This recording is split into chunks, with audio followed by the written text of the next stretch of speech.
Neil Squires column. Max Verstappen has made himself public enemy number one in Britain after beating Lewis Hamilton to the title in controversial circumstances. Max Verstappen will be public enemy number one at Silverstone today.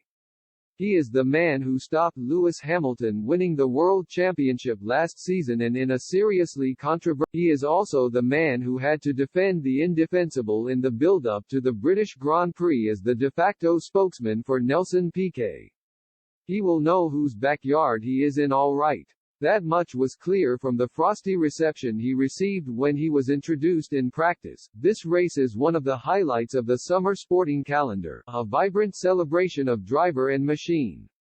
It mixes glamour and grit like few other events. Partisanship is inevitable, welcome even, but adulation for Hamilton should not spill over into vindictiveness for Verstappen. The world champion does not need anyone's sympathy and would not ask for it, but the dogs need to be kept in their kennels. He may not be anyone's idea of warm and cuddly, but neither is he drive evil. Verstappen was placed in the tightest of corners by the grubby attack on Hamilton by Piquet.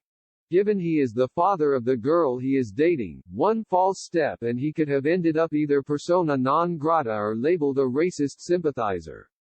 Little wonder he took his time with his response. Verstappen was pilloried initially for his silence on the toxic topic of the moment, but his take, when it came, revealed him in a thoughtful and measured light.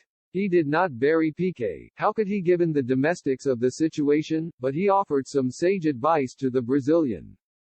When it comes to the use of racist language, or language that could be translated in a racially derogatory way, button it. Whatever your view of whether Piquet should be allowed into an F1 paddock again, and Verstappen's forgiving stance after his apology will not wash for many, he was clear on the main issue. Racism is repugnant. It has no place in Formula One or society. End of story. On a personal level, it is pretty clear Verstappen does not care much for Hamilton and vice versa. In terms of personality, background and generation, they are from different worlds.